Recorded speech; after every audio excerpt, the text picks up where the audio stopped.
Hi guys, आज की video and तक ज़रूर देखना क्योंकि आज की वीडियो में मैंने कुछ इन्फॉर्मेशन शेयर की है और आप सभी की बहुत ही ज़्यादा डिमांड आ रही थी कि मैं ये ड्रामा कंटिन्यू रखूं, तो मैंने आपकी इस विश को पूरी कर दी है। उम्मीद करती हूँ कि आप लोग इसमें मुझे अच्छे से लाइक एंड व्यू बढ़ाएंगे। ठीक है ना, लेट्स स्टार्ट।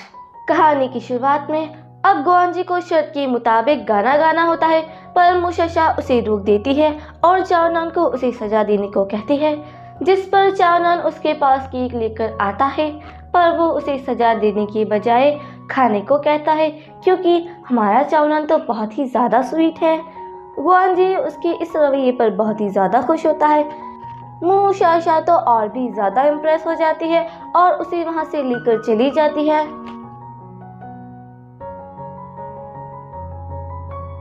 फैन लिंगली सभी का ध्यान भटकाने के लिए गाना गाने आती है। उसका मजनू उसके पीछे पीछे आ जाता है, मेरा मतलब है कि जियांग हाई। मुशशा चाओनान को अपने साथ स्टार्स दिखाती है और कहती है कि इन स्टार्स की तरह तुम भी मेरे लिए एक स्टार ही हो।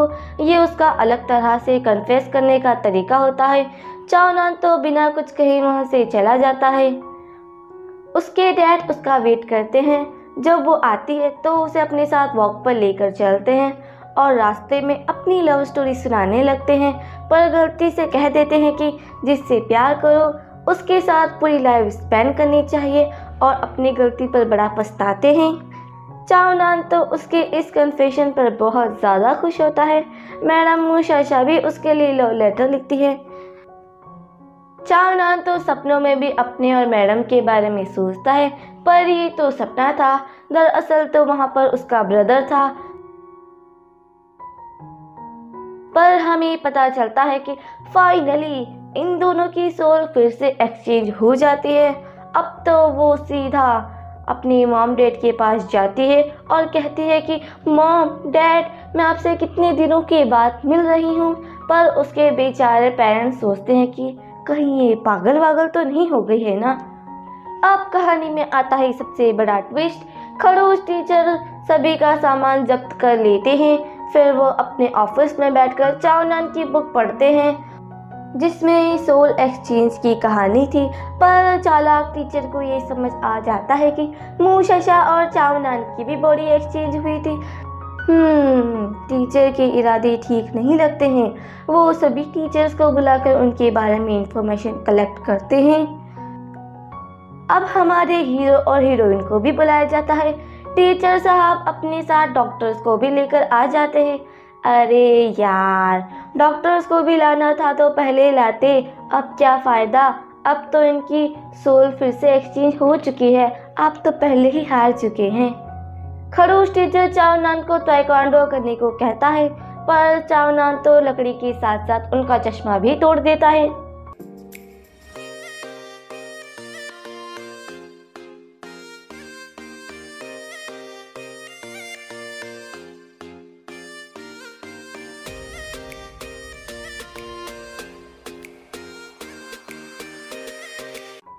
पर टीचर बाज नहीं आते हैं। वो तो मुशशा को चाओनान समझकर क्वेश्चन पूछने लगते हैं, पर वो तो मुशशा है, जवाब दे देती है, जिस पर टीचर का तो हार्ट फेल होने लगता है।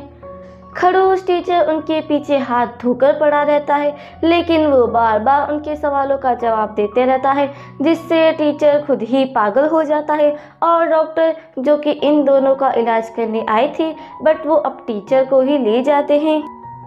इसके बाद मुशशा और चाओनान दोनों ही पार्क में मिलने का प्रॉमिस करते हैं। जब मुशशा उससे मिलने जा रही थी, वहाँ उसकी आंटी साहिबा भी आ जाती है और जोर जोर से उसके और चाओनान के बारे में बोलने लगती है कि तुमने तो एक रिच लड़की को फंसा लिया है, वो भी इतनी छोटी उम्र में, वगैरह वगैरह। मुशशा तो वहाँ से चली जाती है। थोड़ी देर बाद उसके पेरेंट्स भी वहाँ आते हैं और उसे चाओनान से दूर रहने को कहते हैं और उसके साथ रिलेशनशिप रखने को मना करते हैं, जिस पर वो हाँ कर देती है और चाओनान का सारा सामान पैक कर देती है। अब मुशशा उसका सारा सामान लेकर आती है। चाओनान तो बड़ा खुश होता है, पर मुशशा कहती है कि तुम्हें गलतफहमी हो गई थी, मैं कॉलेज जाने से पहले लव नहीं करूँगी। पर चाओनान उसे समझाने की बहुत कोशिश करता है, लेकिन वो उसका लव लेटर वहीं रखकर जाने लगती है। अब तो चाओनान को भी बहुत ज़्यादा गुस्सा आ जाता है। वो मुशाशा को सुनाने लगता है, जिस पर वो उसे धक्का मारकर खुद से दूर कर देती है। चाओनान उस लव लेटर को फाड़ देता है और रोता हुआ वहाँ से चला जाता है। शाशा भी उसके जाने के बाद उस फटे लेटर को अपने पास रख लेती है और रोती है। अब कहानी इंटरेस्टिंग हो चुकी है, क्योंकि दोनों का ही दिल टूट चुका है। ना जाने आगे क्या होगा, पर उम्मीद अच्छी रखनी चाहिए। मुशाशा घर आकर वो लेटर जोड़ती रहती है और बहुत ज़्यादा रोती है। यार, प्यार में ऐसा क्यों होता है? बेचारी लड़की वहीं सो जाती है। उसके मॉम डैड को उसकी ये हालत देखकर अच्छा नहीं लगता है, पर सोचते हैं कि बाद में ज़्यादा रोने से तो अच्छा है कि अभी रो ले। अगले दिन चाओनान तो बड़ा गुस्से में होता है, पर जब वो देखता है कि शाशा ने अपनी विंडो पर पेपर लगा रखा है तो वो और भी ज़्यादा गुस्सा हो जाता है। अब तो वो सीधा उसकी क्लास में जाता है और उसे बाहर बात करने को बुलाता है। जब वो बाहर आती है तो चाओनान कहता है कि तुमने अपनी विंडो पे पेपर क्यों लगा कर रखा है। वो कहती है कि मुझे स्टडी पर ध्यान देना है, डिस्टर्ब नहीं होना है। जिस पर चाओनान तो और भी गुस्से में कहता है कि मैं कोई आम इंसान नहीं हूँ, तुम चिंता मत करो, मैं तुम्हें डिस्टर्ब नहीं करूँगा। ये कहकर वो चला जाता है। फैंग लिंगली और उसकी फ्रेंड्स भी ये सब देख लेती है। फैंग लिंगली उसके पास जाती है और उससे रीज़न पूछती है, साथ ही साथ उसे कंफर्ट करती है। पर जियांग हाई वहाँ आता है और साइंस के नाम पर मुशाशा की तारीफ़ें करता है और उसका ही सपोर्ट करता है कि लड़के तो ऐसे होते हैं वैसे होते हैं।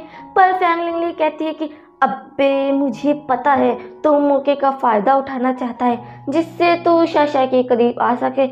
अब मैं तुझे नहीं छोड़ूंगी। वो उसे मारने उसके पीछे दौड़ती है।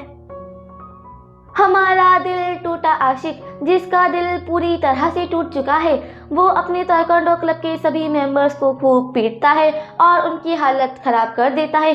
पर उसका गुस्सा है कि खत्म होने का नाम ही नहीं लेता है। अब रात का सीन आ जाता है। रात को भी वो मुशाशा के घर के बाहर बैठा रहता है और सोचता है कि वो मेरे बगैर भी कितनी खुश है। वो सच में मुझसे प्यार नहीं करती है। पर उसके पेरेंट्स उसे देख लेते हैं। जब वो जाने लगता है तो उसके पेरेंट्स उसे रोक देते हैं, ये कहकर कि मुझे तुमसे कुछ बात करनी है। उसके डैड उससे बात करने की कोशिश करते हैं, पर चाओनान का गुस्सा है कि खत्म होता ही नहीं है। उसके डैड उसे अपनी लव स्टोरी के बारे में बताते हैं कि उनकी लाइफ में क्या क्या हुआ था, क्या क्या नहीं हुआ था, जिससे चाओनान का मूड ठीक होने लगता है। वो उनसे अपोलोजाइज करता है, पर वो अपोलोजाइज करने से मना कर देते हैं और धीरे धीरे करके उसका मूड पूरा ठीक कर देते हैं। इन द एंड वो उसे समझाने की कोशिश करते हैं कि फैमिली की टेक केयर करना इतना आसान नहीं होता है। अभी तुम छोटे हो, जब बड़ी हो जाओगे तब समझ जाओगे और वक्त के साथ साथ तुम मुशाशा के पास भी रह पाओगे। ये कहकर वो चले जाते हैं। क्या ये लोग एक हो पाएंगे? ये तो देखना पड़ेगा। पर गाइस, मुझे आप लोगों को कुछ बताना है कि आप लोग मेरे चैनल को सब्सक्राइब नहीं करते हो। हम 1000 व्यूवर के कितने करीब पहुंच चुके हैं। मैं उम्मीद करती हूँ कि आप सब मुझे दिल से सपोर्ट करेंगे। इससे मुझे बहुत ही ज़्यादा खुशी होगी और मैं दिल से आप सभी के लिए काम करना चाहूँगी। और मेरे पास दूसरी अनाउंसमेंट भी है कि मैं कल रीबॉर्न रेज का फर्स्ट एपिसोड अपलोड कर दूँगी। आप चिंता मत कीजिए, मैं ये भी ड्रामा कंटिन्यू रखूँगी। सो कल के लिए रेडी रहना। अगर आपको वीडियो अच्छी लगी हो तो लाइक एंड सब्सक्राइब ज़रूर कीजिएगा। थियामू।